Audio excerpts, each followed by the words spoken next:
إن الحمد لله إن الحمد لله نحمده ونستعينه ونستغفره ونؤمن به ونتوكل عليه ونعوذ بالله من شرور أنفسنا ومن سيئات أعمالنا من يهده الله فلا مضل له ومن يضلله فلا هادي له ونشهد أن لا إله إلا الله وحده لا شريك له ونشهد أن سيدنا ونبينا ومولانا محمدا عبد الله ورسوله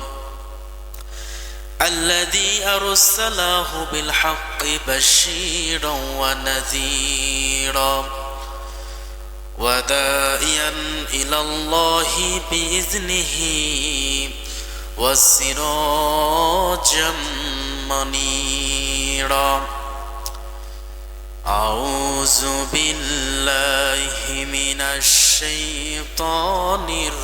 الرجيم بسم الله الرحمن الرحيم إلا من تاب وآمن وعمل عملا صالحا فأولئك يبدل الله سيئاتهم حسنات وكان الله غفورا رحيما وقال رسول الله صلى الله عليه وسلم الدنيا سجن المؤمن وجنة الكافر আল্লাহ আমার রব এই রবি আমার সব আল্লাহ আমার রব এই রবি আমার সব দমে দমে তনু মনে তারি অনুভব আল্লাহ আমার রব এই রবি আমার সব আল্লাহ আমার রব এই রবি আমার সব তোমার দুনিয়াতে আমি যেদিকে তাকাই অথই নিয়ামতে ডুবে আছি সবাই তোমার দুনিয়াতে আমি যেদিকে তাকাই অথই নিয়ামতে ডুবে আছি সবাই পাখালির গানে শুনি তসবি কলো রব তসবি কলো রব আল্লাহ আমার রব এই রবি আমার সব আল্লাহ আমার রব এই রবি আমার সব তোমার মদদ পেলে আমি আর না কিছু চাই তোমার প্রেমের অনল আমি কি দিয়ে নে ভাই তোমার মদদ পেলে আমি আর না কিছু চাই তোমার প্রেমের অনল আমি কি দিয়ে নে ভাই যার হয়েছ তুমি তার নেই কো পরাভব নেই কো পরাভব আল্লাহ আমার রব এই রবি আমার সব আল্লাহ আমার রব এই রবি আমার সব জোরে বলি মারহাবা এগুলো গান গাবেন হৃদয় প্রশান্তিতে ভরপুর হয়ে যাবে শান্তি আসবে আজে বাজে গান আমরা গাইতে রাজি আছি এসব গান গাবো যে গান গাইলে সওয়াব হয় যে গান গাইলে আমার আল্লাহ পাকের প্রশংসা হয় রসুল পাকের প্রশংসা হয় যে গানে আল্লাহ পাক খুশি হয় যে গানে আল্লাহ পাককে সন্তুষ্ট করার জন্য মুনাজাত করা হয় এসব গান আমাদের গাওয়ার দরকার আছে না নাই? আছে। সম্মানিত হাজিরিন, লোকজনই নেই, কাজকর্মে দিন নাকি? কাজকর্মের দিন, মানুষ একটু কাজকর্মে লিপ্ত, অনেকেই আবার কম আসে। হ্যাঁ, মানে আলু গাড়া শুরু হয়ে গেছে নাকি? যাই হোক, আসবে ইনশাআল্লাহ, আসবে। আল্লাহ পাক রব্বুল আলামিন আমাদেরকে সব সময় শুকরিয়া আদায় করতে বলেছেন যে তোমাদেরকে যাহা দিয়েছি, যেটাই দিয়েছি বান্দা, এটা নিয়ে সন্তুষ্ট থাকো। কারণ তুমি তাকিয়ে দেখবা তুমি এখন সুস্থ আছো, খেতে পারছো, চলছো, সব কাজ তোমার চলছে। যারা মেডিকেলের মধ্যে পড়ে আছে এদের কি অবস্থা? এমন লোক আছে তারা খেতেও পর্যন্ত পারছে না, খাওয়ার শক্তি নাই, এরকম লোক আছে না নাই? আছে। এজন্য সুখে দুঃখে সব সময় আমরা আমাদের মনিবের শুকরিয়া আদায় করব, কৃতজ্ঞতা জ্ঞাপন করব। কৃতজ্ঞতা তো বুঝি নাকি? মানে আমরা তার কৃতজ্ঞ হব তার প্রতি, যে আল্লাহ যা দিয়েছেন আলহামদুলিল্লাহ, আমি খুশি, আমি সন্তুষ্ট। আল্লাহ, যখনই আমরা এই কৃতজ্ঞতা অর্জন করতে পারবো, আল্লাহ পাক আমাদের নিয়ামত, আমাদের প্রতি রহমত, নাজাত, মাগফিরাত, আমাদের প্রতি বৃষ্টির মতো আল্লাহ পাক নাজিল করবে। এজন্য শুকরিয়া আদায় করতে হবে। একজন অসুস্থ হাফেজ, আমার মতো বয়স হবে, কিছুদিন আগে তার একটা পোস্ট আমি পড়ছিলাম। তিনি অসুস্থ, তিনি বিছানার মধ্যে পড়ে আছেন, এতটাই অসুস্থ তার কঙ্কালটা দেখা যাচ্ছে। বিছানায় শুয়ে আছে, বুকের হাড্ডি সব দেখা যায়। মনে হয় সে আর বাঁচবে না। এরকম লোক হয় না? হয় না এরকম? এরকম অসুস্থ অনেক মানুষ হয়ে মারা যায়। সেই ছেলেটা তার ফেসবুক পোস্টের মধ্যে লিখেছে, যদি তোমার কাছে একটা সুস্থ শরীর থাকে, সুস্থ একটা মন থাকে, তুমি যদি সুস্থ থাকো, আল্লাহ পাকের কাছে আর কোনো কিছুর জন্য অভিযোগ করবা না। সুবহানাল্লাহ বলবেন না? সে বুঝেছে সুস্থতা থাকা এটা আল্লাহ পাকের কত বড় একটা নিয়ামত। যদি আপনার হাত, পা, চোখ, কান, মুখ, পা থেকে মাথা পর্যন্ত আপনি সুস্থতায় ভরপুর, এর থেকে ভালো, এর চেয়ে শুকরিয়া আপনি কি আদায় করতে পারেন? এর চেয়ে বড় নিয়ামত আপনার জীবন আর কি থাকতে পারে বলেন? সেই ছেলেটা বলছে, মৃত্যুর আগে সেইভাবে বলে গেল, যদি তোমার একটা সুস্থ দেহ থাকে, সুস্থ শরীর থাকে, তাহলে আল্লাহ পাকের কাছে আর অভিযোগ করিও না। তাহলে এই সুস্থতা আল্লাহ পাক আমাদেরকে রেখেছেন, আল্লাহ পাক সুস্থতা দান করেছেন বিধায় হেঁটে হেঁটে মসজিদে আসতে পারলাম। বলি আর একবার আলহামদুলিল্লাহ। রাসূলের শানে দরুদ ও সালাম পেশ করি, সকলে বলি সাল্লাল্লাহু আলাইহি ওয়াসাল্লাম। সম্মানিত হাজিরিন, আল্লাহ পাক তার বান্দাদেরকে অনেক অনেক ভালোবাসেন। এত পরিমাণে ভালোবাসেন, হাদিস শরীফের মধ্যে এসেছে আল্লাহ পাক ভালোবাসাকে 100 ভাগ করেছেন। কত ভাগ? 100 ভাগ। এই 100 ভাগের 1 ভাগ ভালোবাসা, মহব্বত দুনিয়ার জমিনে আল্লাহ পাক ছড়িয়ে ছিটিয়ে দিয়েছেন। আর বাকি 99 ভাগ ভালোবাসা, মহব্বত আল্লাহ পাক তার নিজের কাছে রেখে দিয়েছেন তার বান্দাদের জন্য। বলি আলহামদুলিল্লাহ। এই 1 ভাগ ভালোবাসা আমি পেয়েছি, আপনি পেয়েছেন, আপনার পিতৃপুরুষ, বাপ দাদা, 14 গোষ্ঠী, আদম থেকে নিয়ে এখন পর্যন্ত যতগুলো মানুষ, নবী, রাসূল, পয়গম্বর দুনিয়াতে অবতরণ করেছেন, সকলের মাঝেই এই 1 ভাগ ভালোবাসা রয়েছে। এমনকি পশু পাখি, জীব জন্তু, জানোয়ার যারা রয়েছে, এদের মধ্যেও ওই 1 ভাগ ভালোবাসার অংশ রয়েছে। এই 1 ভাগ ভালোবাসা পেয়েই আমরা আজকে দেখেন মা বাবার মধ্যে একটা ভালোবাসা আছে না নাই? জীবন পর্যন্ত দিতে রাজি আছি। আবার দেখবেন সন্তান পিতামাতার সাথে একটা সুসম্পর্ক আছে, স্বামী এবং স্ত্রীর মধ্যে একটা সুসম্পর্ক আছে, শুধুমাত্র এই ভালোবাসার কারণে। আছে না নাই? এই ভালোবাসাকে আল্লাহ পাক 100 ভাগ করে, 100 টুকরো করে 1 ভাগ মাত্র ভালোবাসা দুনিয়াতে সবগুলো পশু পাখি, জীবজন্তু, জানোয়ার এবং মানুষদের মধ্যে, জিন ইনসানের মধ্যে আল্লাহ পাক দিয়ে দিয়েছেন। এই 1 ভাগ ভালোবাসার ওজন কত? একজন আর একজনের জন্য গলায় দড়ি দিয়ে মরে যায়, এরকম রেকর্ড আছে না নাই? বিষ খেয়ে মরে যায়, রেল লাইনে গিয়ে মাথা কেটে জীবন দিয়ে দেয়, শুধুমাত্র এক ভাগ ভালোবাসা তার ভিতরে তো পড়ে নাই। তাম পৃথিবীর মানুষের মধ্যে এই এক ভাগ ভালোবাসার ওজন যদি এরকম হয়, তাহলে আল্লাহ পাক তার বান্দাদেরকে কতটা ভালোবাসেন একবার চিন্তা করে দেখেন। আপনার মাথায় আমার মাথায় ধরবে না। মুসা আলাইহিস সালাতু ওয়াস সালাম এক মাজলিসের মধ্যে তিনি বক্তব্য দিচ্ছেন, তার উম্মতদেরকে নিয়ে তিনি মুনাজাত করবে আল্লাহ পাকের দরবারে। বৃষ্টি অনেক দিন থেকে হয় না, মাটি ফেটে চৌচির হয়ে আছে, বৃষ্টি হচ্ছে না। আল্লাহর নবী মুসা আলাইহিস সালাতু ওয়াস সালাম তার সমস্ত উম্মতদেরকে নিয়ে একটা জায়গার মধ্যে সমবেত হলেন। এখন দেখেন না, বৃষ্টির জন্য ইস্তিখারার নামাজ আদায় হয়।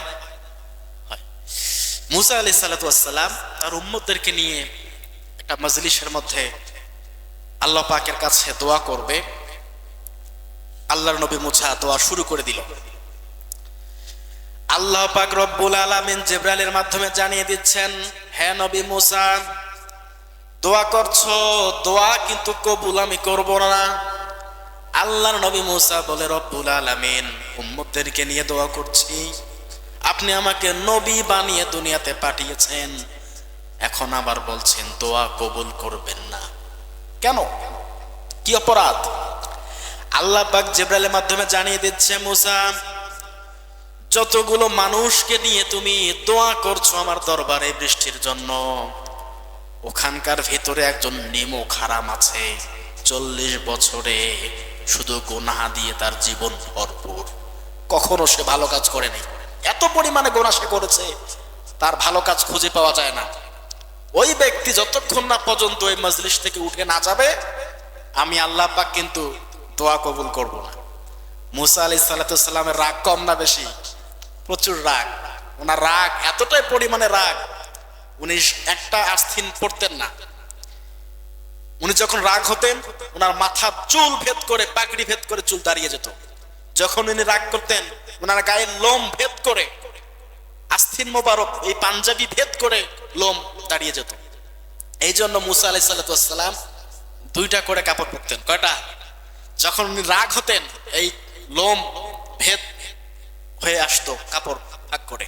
এতটা পরিমাণ তার রাগ আছে। আমাদের সমাজে অনেক মানুষের রাগ আছে না নাই? কিন্তু এমন রেকর্ড কোথাও আছে যে পাঞ্জাবি বা কাপড় ভেদ করে তার লোম দাঁড়িয়ে যায়? এরকমটা রেকর্ড কারো নেই। মুসা আলাইহিস সালাতু ওয়াস সালাম এতটাই রাগ ছিল।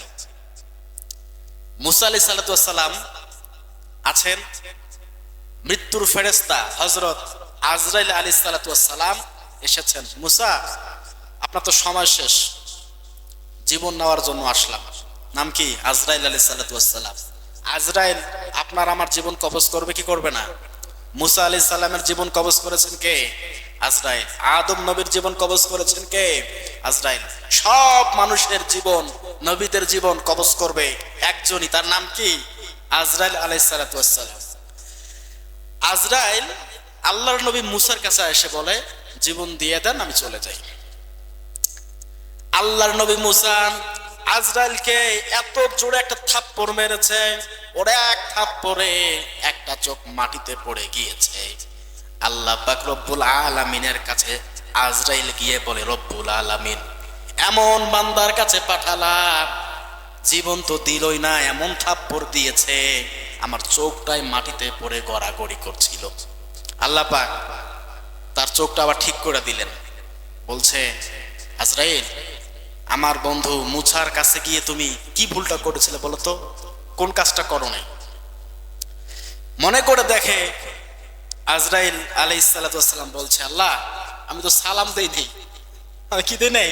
আমি তো সালাম দেই নাই, সালাম দিতে ভুলে গিয়েছিলাম।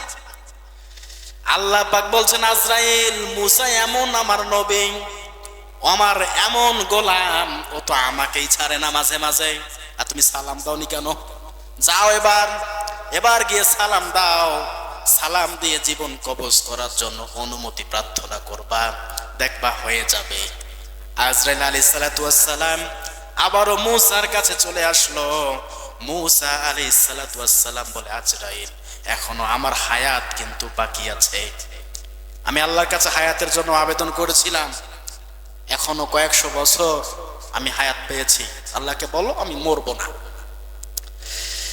আল্লাহর নবী মুসা আলাইহিস সালাতু ওয়াস সালাম ওখানেও আজরাইলকে পাঠিয়ে দিয়েছেন, জীবন কবজ হয় নাই। আল্লাহ পাক আজরাইলকেও বলেছিলেন, আজরাইল ফিরে আসো, এখন জীবন কবজ করার দরকার নাই, যখন সময় হবে আবারও মুসার কাছে তোমাকে পাঠাবো, তখন তুমি জীবন কবজ করিও। মুসা নবীর রাগ ছিল বেশি। এগুলো মানুষ থাকে না, কারো রাগ বেশি কারো রাগ কম, নরম হয় না এরকম। উমরের রাগ ছিল সব থেকে বেশি সাহাবীদের মধ্যে, আর আবু বকর ছিল নরম হৃদয়ের মানুষ, কোমল হৃদয়ের মানুষ। আর উমর ছিল কি গরম, উনি তাৎক্ষণিক রেগে যেতেন।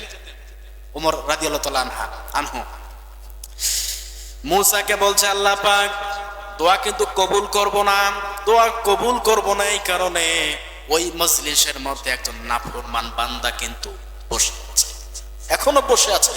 যতক্ষণ না পর্যন্ত মুসা তোমার ওই নাফরমান উম্মতকে ওই মজলিস থেকে বিদায় করে না দিবা, ততক্ষণ পর্যন্ত আমি আল্লাহ কিন্তু দোয়া কবুল করব না, বৃষ্টিও নাজিল করব না, বৃষ্টি দেব না।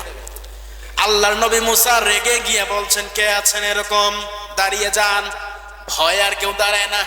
যে লোকটা গুনাহগার, 40 বছর থেকে সে গুনাহ করেছে, ওই লোকটার ভয়তে দাঁড়ায় না, কারণ মুসা নবীর এতটাই রাগ, দাঁড়ালেই সে যদি চিনতে পারে ওকে ওখানেই হয়তো খতম করেও দিতে পারে। লোকটা আর ভয়তে দাঁড়াচ্ছে না, না জানি দাঁড়ালে মুসা আমার সঙ্গে কেমন ব্যবহার করে। ওই লোকটা মজলিসের ভেতর থেকেই মনে মনে আল্লাহ পাক রব্বুল আলামিনকে স্মরণ করেছে, চোখের পানি ফেলে আল্লাহ পাক রব্বুল আলামিনের কাছে, রব্বুল আলামিন যাহা ভুল করেছি আর ভুল করব না, পরিবর্তন হয়ে গেলাম, আপনি আমাকে মাফ করে দেন।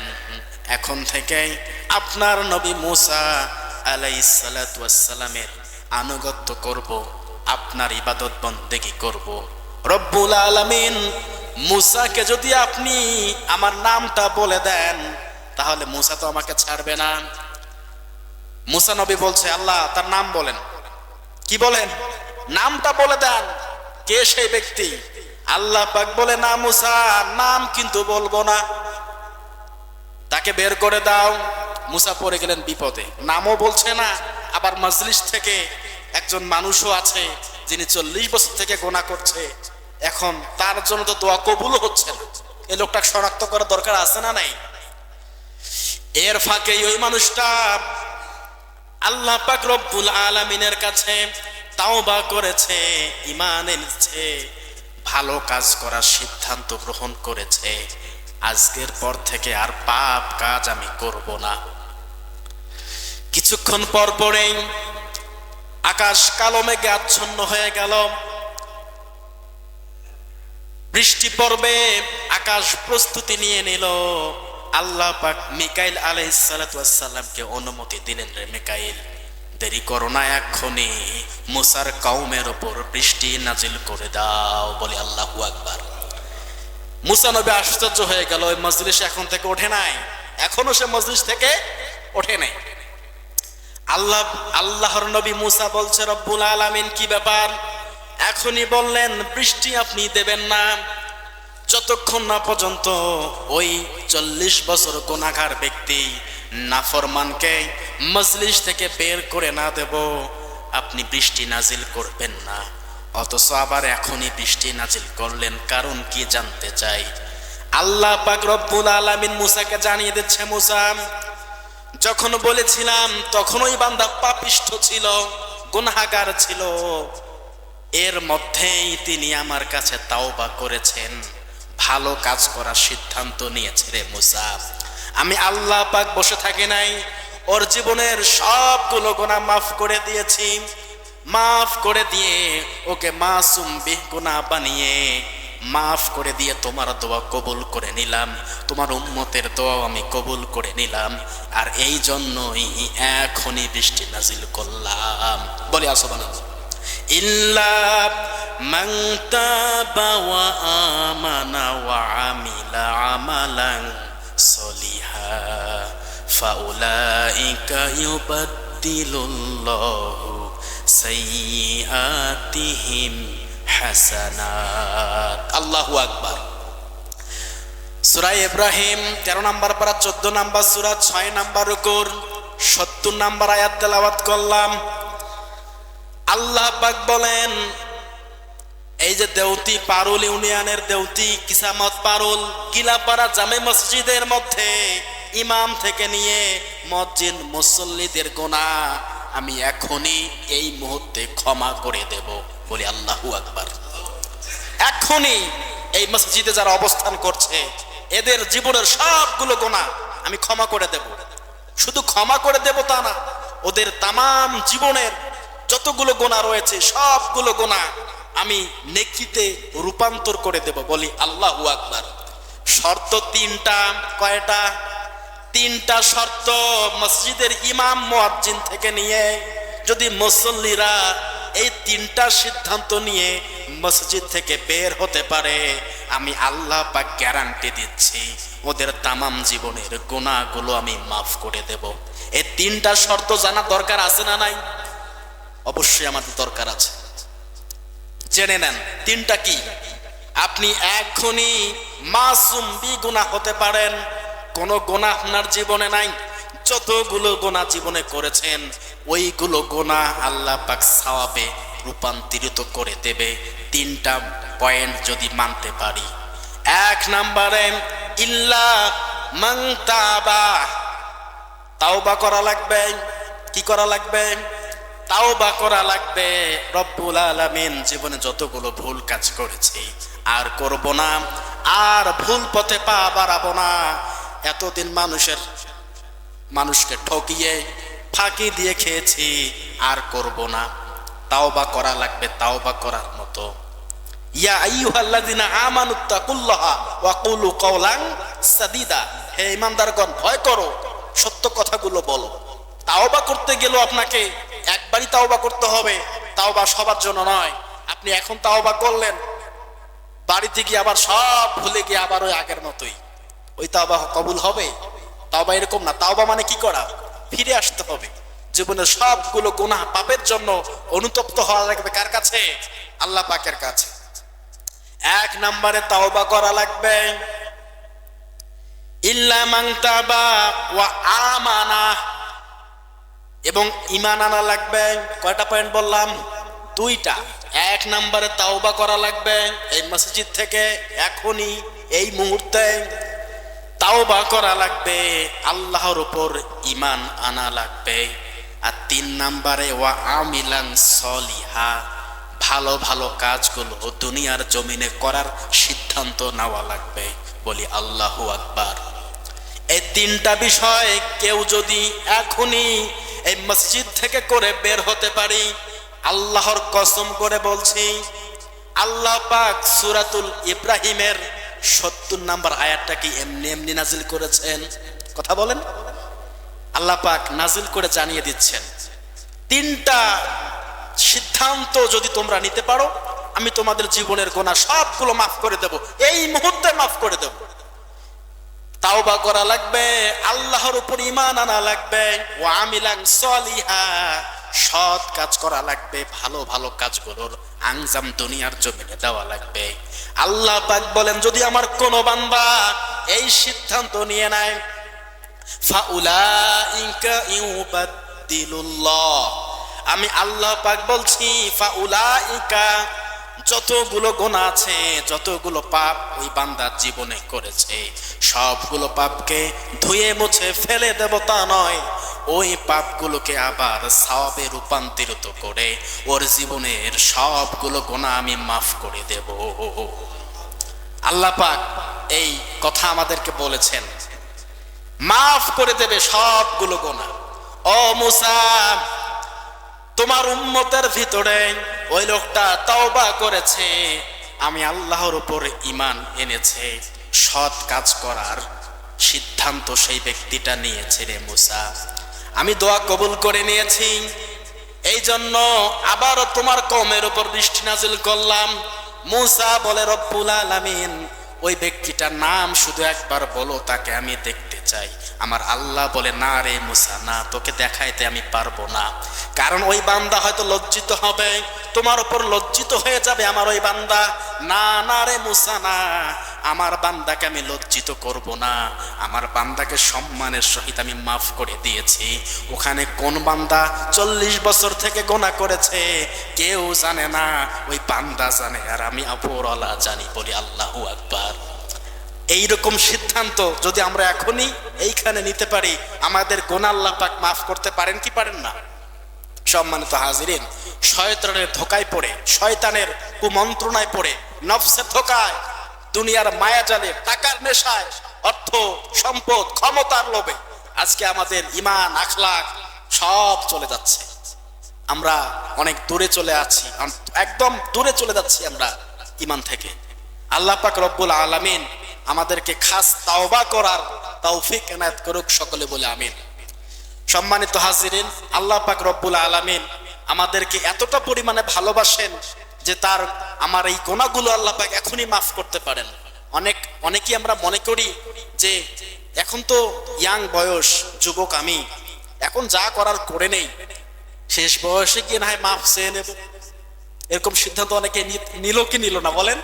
এরকম মানুষ আছে যে এখন তো ইয়াং বয়স, যা করার করে নেই, মরার আগে আগে সব মাফ করে নেব আল্লাহর কাছ থেকে। না, আল্লাহ পাক বলছে, না, তাওবা তাদের জন্য নহে যারা আজীবন মন্দ কাজ করে আর মৃত্যুর সময় ঘনিয়ে আসলে সে আমার নিকট তাওবা করবে। না, এটা কখনোই সম্ভব না। ফেরাউন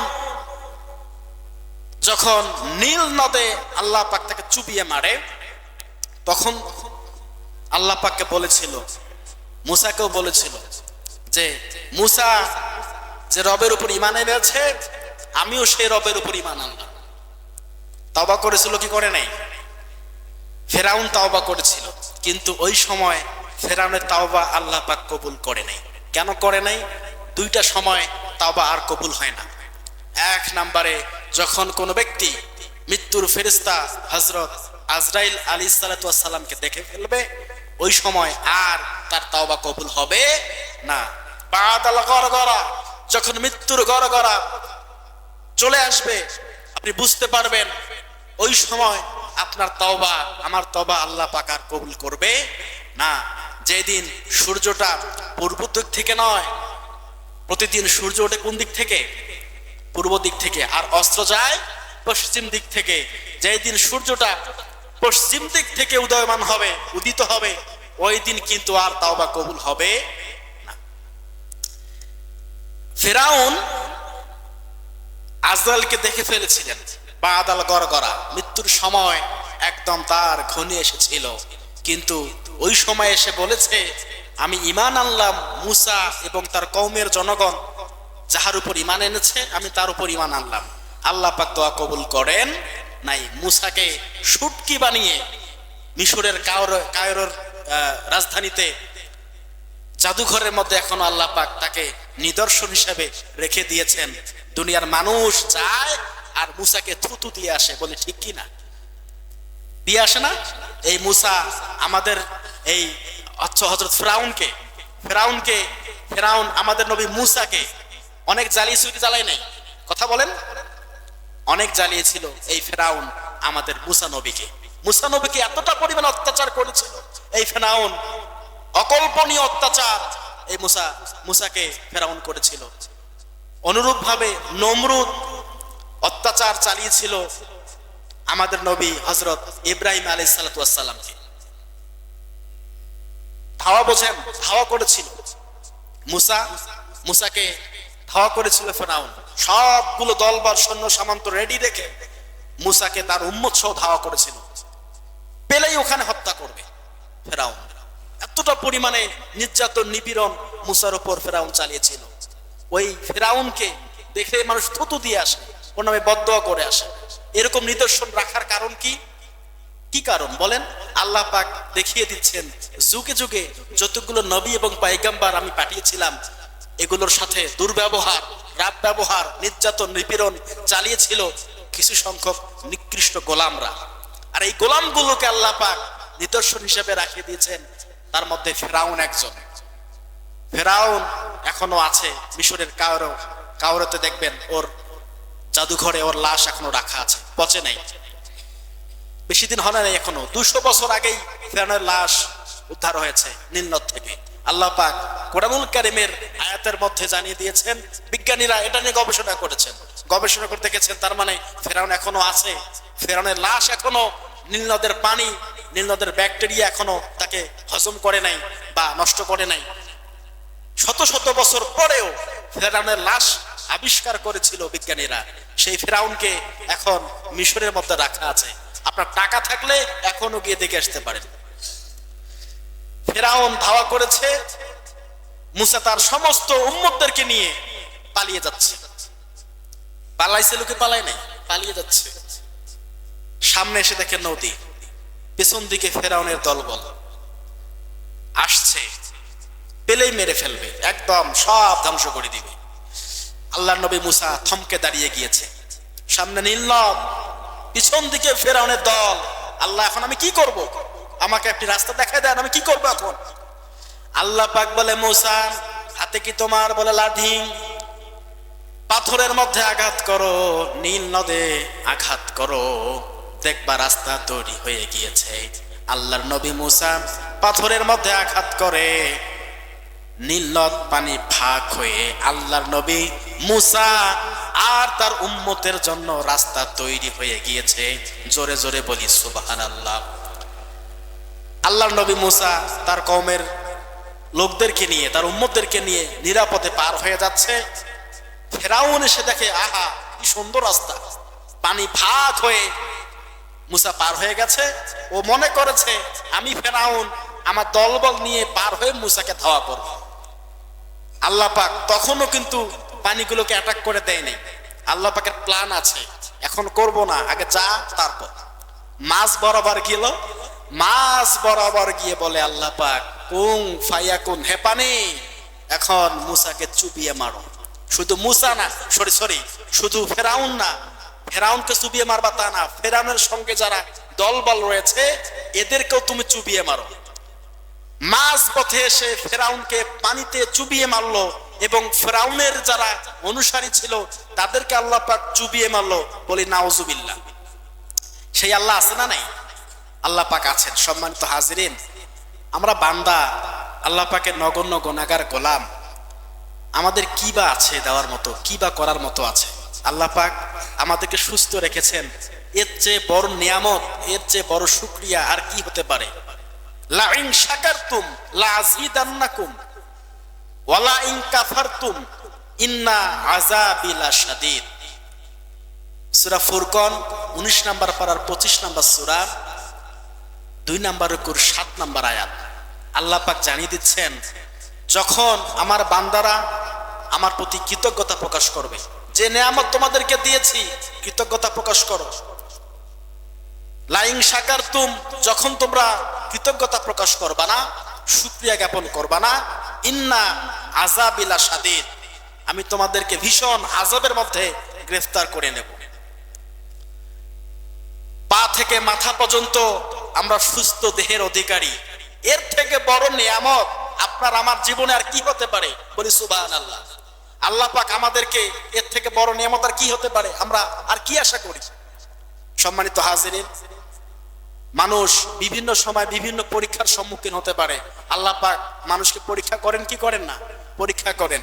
আপনি ভালো থাকার পরেও হালাল উপার্জন করছেন, হালাল ভাবে চলছেন, হালাল পথে সব কিছু করছেন, আল্লাহ পাকের নির্দেশ মতো নিজের জীবন পরিচালনা করার চেষ্টা করছেন, তারপরেও যখন দেখবেন আপনার উপর বালা মুসিবত আসছে, আপনি বুঝে নেবেন আল্লাহ পাক রব্বুল আলামিন আপনাকে পরীক্ষার মধ্যে ফেলেছে। বলি সুবহানাল্লাহ। এই পরীক্ষায় আপনাকে পাশ করতে হবে। যখন আপনি অন্যায় পথে পা বাড়াবেন, হালাল উপার্জন বাদ দিয়ে হারামে লিপ্ত হবেন, পাপ কর্মে লিপ্ত হবেন, তখন আল্লাহ পাক রব্বুল আলামিন যখন আপনাকে বালা মুসিবত দেবে, আপনি বুঝে নেবেন এটা আমার জন্য পরীক্ষা নয়, এটা আমার জন্য গজব। আল্লাহ পাক আমাকে সতর্ক করার জন্যই এই গজবটা নাজিল করেছে। বলি নাউজুবিল্লাহ। কোনটা পরীক্ষা আর কোনটা গজব এটা আমরাই নির্ধারণ করতে পারি কি পারি না? আমরাই বলতে পারবো এটা আমার জন্য পরীক্ষা নাকি এটা আমার জন্য গজব। আল্লাহ পাক আমাদের সকলকেই তাওবা করার এবং সলিহা ভালো কাজ করা, ঈমান আনার তৌফিক এনায়েত করুক। সকলে বলে আমিন। যারা সুন্নাত পড়েননি পড়ে নেন।